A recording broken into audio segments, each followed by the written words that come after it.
Boa noite a todos. O que eu temia aconteceu. Falar depois do Dr. Ronaldo, nos seus ensinamentos técnicos, sobre arbitragem. Depois, do nosso professor Tiago, com a sua eloquência ímpar. E depois, do professor Paulo, com seus conhecimentos do processo civil, eu tenho a dizer que a arbitragem cabe ser usada na administração pública e passo a palavra para a professora Ellen, porque realmente a superficialidade do que eu tenho a dizer ficará evidenciada. Não deixando as brincadeiras à parte, mas continuando nela, eu vou discorrer aqui, então, de uma forma um pouco diferente. Eu vou trazer alguns pontos, e eu quero pedir até a licença aqui, dos doutores advogados, dos professores aqui, para tentar desmistificar algumas coisas. Entre elas, a questão do interesse público que barraria, a indisponibilidade do interesse público que barraria a utilização da arbitragem. Então, para começar, vejam lá, eu digo a vocês, não existe juízo arbitral. A arbitragem, como foi muito bem dito aqui, pelos que me antecederam, ela é um método, um meio alternativo de solução de conflitos. Então, alguém não pode ser árbitro e juiz ao mesmo tempo. Concorda ou não? O juiz é o integrante do Poder Judiciário. O árbitro, nós veremos quem será, e como o professor Paulo disse, a legislação brasileira, a lei de arbitragem, ela é bem ampla, não fazendo grandes exigências. Bom, e se não existe juiz arbitral, vejam, eu recomendo a vocês não procurar o nosso amigo Severino lá, que é um juiz arbitral. Tem até a carteirinha dele. Se não bastasse o nosso amigo Severino, temos também o Jadson, que tem até uma carteira funcional de juiz arbitral. O Jadson, inclusive, ele é juiz arbitral mediador, fazendo uma confusão entre juiz, árbitro e mediador, que nós vamos falar daqui a pouquinho também. Então, vejam, se não existe juiz arbitral, não pode existir também um curso para juiz arbitral. Você concorda comigo? Sim ou não? Então, também recomendo a vocês, não anote esse telefone aqui para fazer o curso de juiz arbitral. Não anota o 027 3029 ali, 1714, porque... E esse juiz arbitral aqui, ele deve ser muito bom, porque, faz ação civil, delitos de trânsito, que é próprios de atos de império, do poder público, poder de polícia, onde a arbitragem não tem lugar, condomínios, danos morais, cheques, promissórias, vejam, então não existe curso para... só faltou isso, Bom, e se não existe juiz arbitral, não existe também árbitro mediador, porque ou é árbitro ou é mediador. Ele pode até ser árbitro e mediador e exercer a função de acordo com a situação que ele está vivendo. E, portanto, também, mais uma vez, não vão procurar o curso de árbitro mediador. Olha lá. Em 30 dias você se torna um árbitro mediador. Olha que maravilha, Quem vê, põe o brasão ali, bonito, fala, nossa, é esse curso que eu quero fazer, que eu vou me dar bem. Como o professor Tiago bem disse, a arbitragem é o nosso futuro. Oxalá seja mesmo. Principalmente por causa das deficiências que nós temos no exercício da jurisdição que a gente vê hoje, no dia a dia. A dificuldade que a gente enfrenta com as decisões aí que são proferidas e acaba sempre nos surpreendendo, na verdade. Mas vejam, então aproveitando a deixa, árbitro e mediação, olha lá, fazendo uma rápida diferenciação entre uma e outra. A arbitragem está prevista lá no 307. O Ronaldo já colocou, destacou bem a lei, os dispositivos. Enquanto a mediação não tem nada a ver com a arbitragem. Muito se fala arbitragem, mediação, conciliação, mas não sabe nem o que está falando. Para os meus alunos aqui é como aquela história que eu explico em classe, concessão, permissão e autorização. Concessão e permissão não tem nada a ver com autorização. Autorização é uma palavra técnica que é utilizada junto com permissão e concessão equivocadamente, de maneira errada. A mediação, vejam, provando que não tem nada a ver com a arbitragem, né, ela diz respeito ao quê? A um auxílio que vai ser prestado por um terceiro, como está ali no artigo 1º da Lei 13.140, uma lei de 2015, né? Esse terceiro deve ser também imparcial, mas não tem poder decisório algum. Olha que interessante, ó. Ele vai ser escolhido, aceito pelas partes, mas vai apenas auxiliar e estimular o quê? Uma solução. Ele não vai decidir nada, ele não tem esse poder decisório como o árbitro tem. Então, é impossível alguém ser árbitro mediador ao mesmo tempo, né? É uma incongruência, certo? E por uma coincidência muito grande, hoje estava dando uma olhada no site, né, da nossa faculdade, olha lá, ó, data de hoje, é só 7 de novembro, ó, IT e TRT firmam parceria para a unidade de mediação em Botucatu. Olha lá, nossa faculdade lá em Botucatu, né, vai instalar lá uma unidade de mediação juntamente com o TRT. Muito interessante, né? Vejam que a nossa IT aí está no caminho certo, né? Está com a presença, marcando presença aí. Bom, vamos lá. Então, se não tem curso para árbitro, né? Se não tem curso para mediador, né? Se não pode ser juiz arbitral, né? São duas palavras que não se encontram, né? Como que alguém pode se tornar árbitro? Quem pode ser árbitro? Vejam que interessante, ó. O artigo 13 da lei de arbitragem deixa bem claro lá, ó. Qualquer pessoa capaz e que tenha confiança das partes. Como o professor Paulo havia destacado, a legislação brasileira ela é ampla, né? Ela não faz outras exigências. Pessoa capaz que tenha confiança das partes. Bom, mas qualquer pessoa, o que precisa, o que é íncito, né? Pelo bom senso para alguém ter em suas mãos o poder de decidir o destino de outras duas partes, num contrato propriamente dito. Como o professor Tiago destacou, ó, tem que ter o quê? Conhecimento profundo na área técnica específica. Para ser árbitro, precisa ser advogado? Não. Pode ser um engenheiro, pode ser um contador, pode ser um contabilista, um economista, né? Um médico, eventualmente.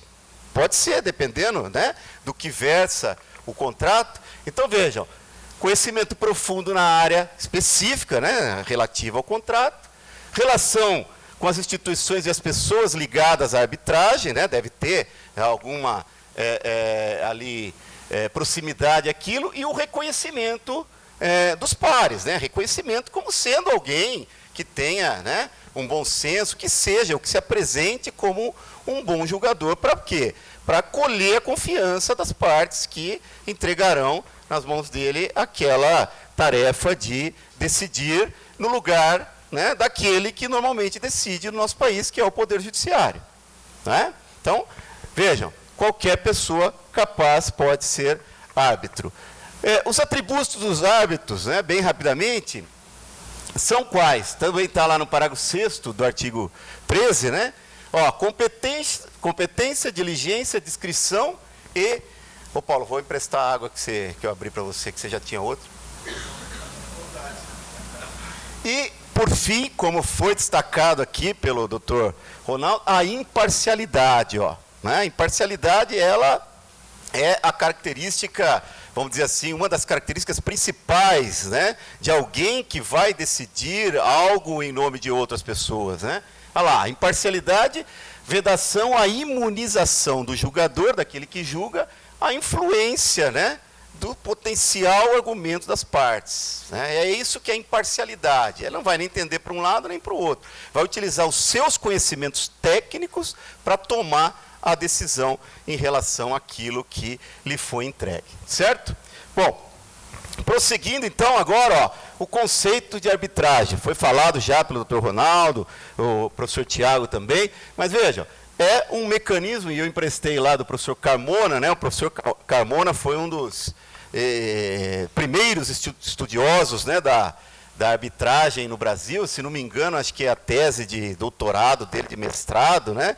Eu me lembro que eu tive aula com ele lá nos idos de 96, 97, e ele falava, né, que foi bem dificultoso, foi bem difícil para ele defender a tese, porque, né, naquela época era uma ideia que realmente causava, né, um estremecimento da elaboração da lei. Depois, exatamente, depois ele participou, né, do projeto de lei, da primeira da lei originária da arbitragem, né? E ele diz, ó, mecanismo privado de solução de litígios, por meio do qual um terceiro escolhido pelos litigantes impõe sua decisão que deverá ser cumprida pelas partes. Então, como já foi dito aqui, na verdade estamos chovendo no molhado, né? A arbitragem é um meio alternativo de solução de conflitos, certo? Bom, e o professor Tiago já tocou nesse assunto, mas só para, né, sistematizar bem, nós temos aí as três correntes que defendem a natureza jurídica da arbitragem, né? Há quem diga que a arbitragem tem natureza jurisdicional, né? A própria lei, no artigo 18 e 31, prevê, né, a arbitragem como uma jurisdição contenciosa. Há quem entenda que ela tem uma natureza jurídica contratual, né, porque nasce da eleição das partes, né, não vai ser imposto. Quando é imposta a arbitragem, traz inclusive a nulidade, como foi colocado já aqui muito bem, e há o que? Aquela corrente que entende que tem uma natureza mista, ó. Ela é uma instância jurisdicional contratualmente estabelecida, certo? Tudo isso é importante para a gente chegar, né, no ponto que nos interessa realmente, que é objeto da minha fala, que seria a utilização desse método alternativo de solução de conflitos pela administração pública, ou melhor dizendo, quando a administração pública está envolvida no conflito, né? Como o professor Dr. Ronaldo falou, em 2015 houve uma alteração importante da lei de arbitragem, né? E veio a fazer parte dela o parágrafo 1º do artigo 1º desta lei, que diz expressamente, olha lá, a administração pública direta e indireta. Todos aqui vão se lembrar o que é administração pública direta, é a própria pessoa política, e a administração pública indireta são as pessoas administrativas, né, criadas por lei ou que tiveram sua criação autorizada por lei dessa pessoa política. Olha lá, ó, poderá utilizar-se da arbitragem para dirimir conflitos relativos a direitos patrimoniais disponíveis. Então, a dúvida hoje se a arbitragem pode ser utilizada pela administração pública, ou quando a administração pública se envolve num conflito proveniente do cumprimento de um contrato? Não, não há dúvida. Mas vejam que interessante, né? Até no livro que foi mencionado aqui, do nosso amigo Olavo, né? O professor Olavo, um grande amigo meu, entrou junto na Procuradoria de Estado comigo, né, lá nos idos de 98, e nós fomos, estava contando para o Dr. Ronaldo, nós fomos trabalhar juntos em Santos, né? E aí conheci ele lá, e ele, no seu livro, destaca, né, que desde 1973, curiosamente no ano que eu nasci, né, 1973, o Supremo Tribunal Federal já havia reconhecido ou admitido a arbitragem em relação à União. Olha só, temos a decisão de quantos anos? 46 anos atrás, né? Novembro, olha lá, 14 de novembro de 73, o Supremo Tribunal já tinha dito, se pronunciado, que era cabível, sim, a arbitragem. Mas depois disso, ó, nós temos uma gama de leis, né, além da lei de arbitragem, que já fazem menção expressa à utilização da arbitragem. Olha lá, Lei 8987 de 95, de concessões e permissões de serviços públicos. Depois a Lei 9478 de 97, fala da arbitragem internacional também nas concessões de serviços públicos. 10.233, Lei 11.079 de 2004, que trata das famosas PPPs, as parcerias público-privadas, né? Depois tivemos, ó, eu fiz uma ordem cronológica aí, a decisão no recurso especial lá do STJ, julgado em 2011, né, que é um acordo até interessante, porque diz respeito também a um problema que nós podemos ter com a licitação, porque ele admite a arbitragem, mesmo que a cláusula compromissória não tenha sido previsto no edital e no contrato administrativo. Eu, particularmente, tenho minhas dúvidas sobre isso. Não estou desafiando o Superior Tribunal de Justiça, obviamente, mas no meio acadêmico nós podemos dizer, né?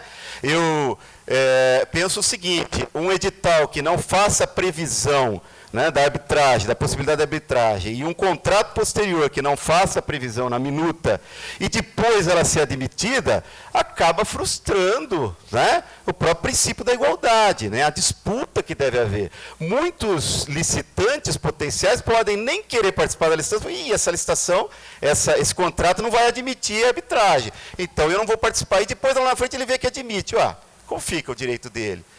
Perceberam o conflito? Não é o caso agora da gente se aprofundar nisso, mas está aí a decisão, né, no recurso especial. E depois, né, a última lei aí, né, a legislação propriamente, nós temos o decreto citado pelo Dr. Ronaldo, mas nós temos aí a lei de 2019, que é a lei 13.867, que admitiu a arbitragem e a mediação em desapropriações. Gente, vocês não sabem como isso é bem-vindo para quem lida com direito público, para nós procuradores.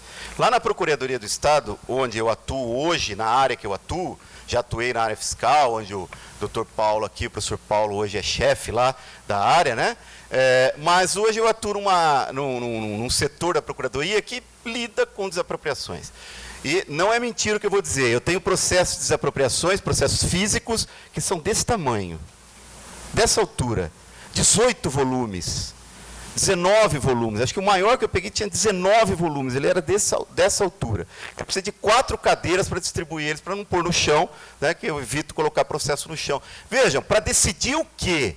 Alguma coisa, se podia ser desapropriado ou se não podia, se existia interesse público, necessidade, utilidade pública, não, para decidir valor, dinheiro, quanto que deve pagar, quanto valia aquele imóvel, juros, incidência de juros, moratório, compensatório, questões o que então? Patrimoniais, certo? Questões patrimoniais, como o parágrafo 1º do artigo 1º da lei de arbitragem diz, conflitos relativos a direitos patrimoniais disponíveis, ok? Certo? Mas vejam, agora sim, quando então vai ser possível utilizar a arbitragem estando presente a administração pública? É aí que eu vou me permitir falar de 3 pontos apenas, né? Do princípio da finalidade pública, do contrato administrativo como sendo um contrato de adesão um pouquinho diferente do contrato de adesão que a gente conhece, e quanto ao equilíbrio econômico-financeiro dos contratos administrativos. Vejam, pelo princípio da finalidade pública, tudo que a administração pública faz é voltado ao interesse público. Embora na prática, no nosso país, não pareça às vezes, né? O que é feito, é difícil a gente... Mas onde está o interesse público aí? Por que está sendo feito desse modo? Mas nós criamos o Estado existe para quê? Para atender os nossos interesses. É para isso que ele existe. A partir do momento que ele se distancia disso, ele perde a razão de ser. A administração pública deixa de ter o que é a finalidade que lhe é própria, que é buscar o quê? O interesse público. E nós sabemos, né, não precisamos nos ater a esse aspecto, esse pormenor do interesse público, nós sabemos que o interesse público é indisponível. Mas a grande questão é a seguinte, o interesse público é absolutamente indisponível? Esse é o primeiro raciocínio que eu faço. Não, o professor Tiago está lá apontando não. Meus alunos sabem já do que eu estou falando aí. É absolutamente disponível? Uma vez fiz essa pergunta em prova, né? Falei que ia fazer, fiz em prova e muitos, disponível, princípio da disponibilidade. Não, o interesse público não é absolutamente indisponível. Por quê? Ele é indisponível para a administração pública. Por quê? Porque o interesse público não é dela. Não é dela. O grande exemplo que eu dou em classe é quando tem algum aluno com um laptop lá, eu falo assim, eu posso pegar esse laptop, vamos usar esse computador que é da faculdade, eu posso pegar esse computador da faculdade e fazer um sorteio dele agora, já que o professor Olavo não mandou o livro ainda, vamos sortear esse computador aqui da faculdade. Eu posso fazer isso? Claro que não é meu. Eu posso dispor de algo que não é meu? Não. Mas o que é meu? Esse celular, posso fazer um sorteio desse celular agora? Posso, porque é meu. Se eu quero dispor dele, se eu quero abrir mão dele, eu posso. E por que o interesse público é indisponível? Porque ele não pertence à administração pública. Ele é apenas o objeto da administração pública. Ele pertence a quem o interesse público? A nós todos.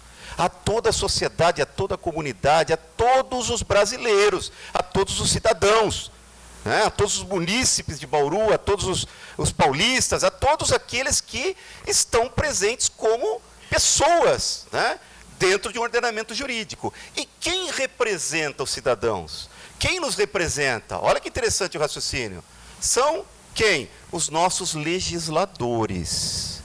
Como nós vivemos numa democracia semidireta, né, nós temos algumas possibilidades de participação direta nas decisões políticas, o que a gente faz? A gente tem que escolher alguém para falar em nosso nome. E aí, acreditem ou não, né, consintam ou não com isso, aí a gente coloca na mão deles o interesse que é nosso. E o que eu estou querendo dizer com isso? Eu estou querendo dizer que, por meio de lei, o interesse público pode ser disposto sim, sem dúvida nenhuma. Então, antes de falar de um contrato ali, falar de aspectos econômicos do contrato, que nós vamos chegar ali rapidamente, eu digo a vocês o seguinte, eu vou mais longe até. Se a gente tiver uma lei, a elaboração de uma lei, fazendo a previsão da possibilidade, né, de alguém, um árbitro, decidir em questões tributárias em relação ao poder público, nada impede. Ué, não pode haver uma lei isentando pessoas de pagar um tributo? Por que não pode haver uma lei, né, dispondo que, ó, essas questões serão decididas por uma câmara de arbitragem? Serão decididas por um árbitro específico, um grupo de árbitros? Claro que pode. Cadê a indisponibilidade do interesse público? Não existe isso. Na área tributária mesmo, não é, Paulo? A gente vê situações lá, eu me lembro, em débitos, em créditos que o Estado tem e não conseguia nunca receber. Aí você não pode dispor daquilo, você não pode, a grande dificuldade, né, débitos pequenos. A Procuradoria, até alguns anos atrás, enquanto eu trabalhava, ajuizava débitos ridículos, em que o custo do processo era muito maior do que o valor a ser recebido. Cadê? Ah, e aí dizia, o que dizia? Lembra do nosso Procurador-Geral do Estado? Ah, porque é indisponível. É indisponível. Que é isso? Você está gastando mais, é o próprio Estado que está gastando mais para tentar receber aquilo. Perceberam, então? Então, vejam, já na indisponibilidade do interesse público, a gente já tem o quê? Esse ponto, né, essa peculiaridade que nos faz perceber que a arbitragem é possível. Não é? Por quê? Porque a indisponibilidade do interesse público não é absoluta. A legislação, nossos legisladores podem sim, o quê? Regrar como certas matérias serão decididas. E pode sim retirar das mãos, vamos dizer assim, do Poder Judiciário. Ah, mas tem o artigo 5º 35 da Constituição Federal. Nenhuma lesão, ameaça de lesão ao direito ficará salva. Mas espera aí, né? Essa, como está sendo até discutido agora no Supremo, há princípio absoluto na Constituição? Não há. Se estão discutindo lá a questão da prisão em segunda instância, né, o princípio da inocência, como admitir que é absoluta competência do Poder Judiciário? Não, não é. A legislação pode tratar de uma maneira diferente, né? Bom, aí o segundo ponto, ó, contratos administrativos. Contratos administrativos são o quê? São contratos de adesão. É verdade. Uma das características que a gente enumera quando está, né, discutindo sobre isso em classe, é essa, contrato de adesão. Mas percebam, não é um contrato de adesão onde todas as cláusulas são pré-estabelecidas pela administração pública. Por quê? Porque o contrato de adesão que se caracteriza o contrato administrativo, a maioria das cláusulas são fixadas pela administração. No entanto, há lá, né, naquele contrato, ou em todo contrato, um conjunto de cláusulas que dependem do quê? De alguma coisa, depende de algum procedimento, muitas vezes, para que elas façam parte do contrato. Qual procedimento? Vai depender do quê? Da licitação, né? Vai depender a proposta ganhadora como sendo a proposta mais vantajosa, a melhor para a administração, agregar no contrato administrativo as chamadas cláusulas, olha lá, econômico-financeiras. Perceberam? Então, dizer que o contrato administrativo é um contrato de adesão onde todas as cláusulas são pré-estabelecidas pela administração é um erro, é um equívoco. Na verdade, é um contrato de adesão onde quase todas as cláusulas são pré-estabelecidas. Mas as econômico-financeiras, pelo menos, dependerão do quê? Dependerão do contratado. É quando a gente tem uma licitação, isso fica mais evidente ainda, quando ou é anunciado, melhor dizendo, o ganhador da licitação, é que esse contrato se aperfeiçoa, é que esse contrato está completo, com as chamadas cláusulas econômico-financeiras. E aí eu destaquei ali, o instrumento convocatório da licitação, lembra-se, o edital ou a carta convite, é o quê? É a oferta. Enquanto a proposta, né, é o quê? É a aceitação dessa oferta. Costumo dizer em classe, vocês, né, já ouviram várias vezes, ninguém é obrigado a contratar com a administração pública. Então, o contratado, né, ele foi lá, apresentou a sua proposta porque ele quis, porque ele achou interessante, né, aquela oferta que a administração estava fazendo. E onde está presente o interesse público propriamente, que a gente pode dizer indisponível pela administração? Ali, no que a administração efetivamente necessita. Se ela quer adquirir 100 computadores, ela precisa daqueles 100 computadores. Ali está o interesse público. Agora, ou melhor dizendo, os aspectos econômico-financeiros desse contrato que ela vai fazer, já não tem a ver com interesse público, gente, já tem a ver com questões o quê? Questões próprias, né, da matemática, às vezes, de valores, né, de depreciação daqueles equipamentos, porque deu um problema, o contrato não foi bem executado, o objeto do contrato foi entregue com defeito. E aí, por que isso não pode ser resolvido por um árbitro? Por que isso necessariamente tem que ser levado ao judiciário? E aí temos a aguardar aquele lá, acho que foi o professor Tiago que falou, em média 8, 9 anos, ou foi o Ronaldo? 8, 9 anos, né? Vocês falaram muito de custo, né, da arbitragem. A arbitragem é baratíssima, gente. Tenho certeza disso. Pelo menos para o Estado, nós podemos falar que seria muito mais barato. E olha que o Poder Judiciário faz parte do Estado, mas é a realidade que nós temos hoje. Né, as coisas demoram muito. Lá na Procuradoria, até algum tempo atrás, nós tínhamos aquela, não é cultura, na verdade, porque era imposto a nós, aquela obrigação de recorrer de tudo, praticamente. É um absurdo isso. Né? Tem coisa que você olha lá e você fala, não, eu não vou recorrer, vai aumentar o prejuízo do Estado. O Estado já teve prejuízo aqui porque houve lá realmente, né, algum problema, né, alguma deficiência, e agora eu vou tentar mudar isso num recurso, vou levar até o Supremo, para quê? Para quê? Nós precisamos mudar essa mentalidade. Né? E aí temos, então, questões, né, que envolvem o quê? Economia, que envolve aspectos financeiros de um contrato administrativo, que poderão muito bem ser resolvidos por quem? Pela arbitragem, através de um árbitro. E serão, com certeza, muito melhor resolvidos. Imaginem, né, um contrato lá, extremamente complexo, de uma nova linha de metrô e tal. Aí dá um problema lá na execução, dá um problema de valores. Agora nós estamos vendo, eu acompanho por notícias jornalísticas, o que está acontecendo no Rio de Janeiro em relação à linha amarela. Pô, um absurdo aquelas cenas em classe, quantas vezes falei para os meus alunos já, aquilo, né, me pareceu assim algo extremamente, né, prejudicial para o próprio prefeito destruindo as câmeras lá do pedágio, destruindo as guaritas de pedágio, porque há uma discussão com a concessionária que não termina nunca. E aí a gente vê, judiciário, entende de uma forma, liminar, aí vai, caçou a liminar, conseguiu outra liminar, e não acaba nunca. Né? E ainda temos um prefeito que vai lá e quer, com máquina pá carregadeira, destruir.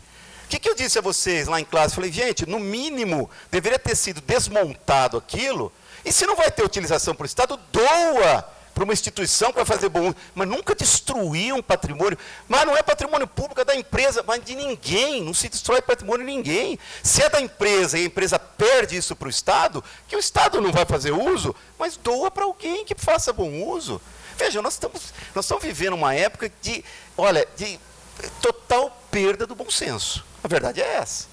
Né? A verdade é essa. Então, contratos administrativos, olha lá, podem sim ser objetos, né, em alguns aspectos, claro, né, de decisão por árbitros. Os aspectos de prerrogativas do poder público, claro que não. E aí a gente chega na parte final, né, quando a gente fala de cláusula exorbitante, quando ele fala de fato do príncipe, fato da administração.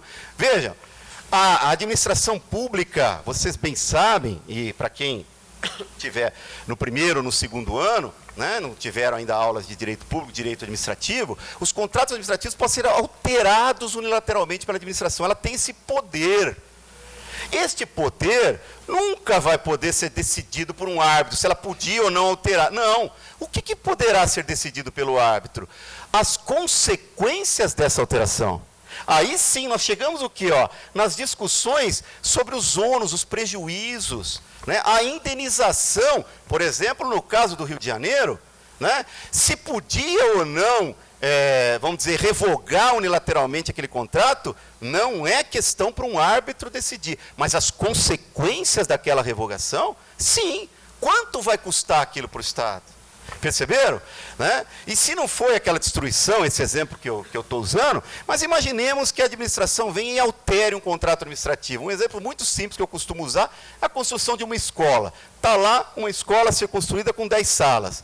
A administração pública vem no meio da execução do contrato, né, contrato de obra pública, e determina ao contratado, essa escola não vai ter mais 10 salas, essa escola terá 13 salas, tem que fazer 3 a mais.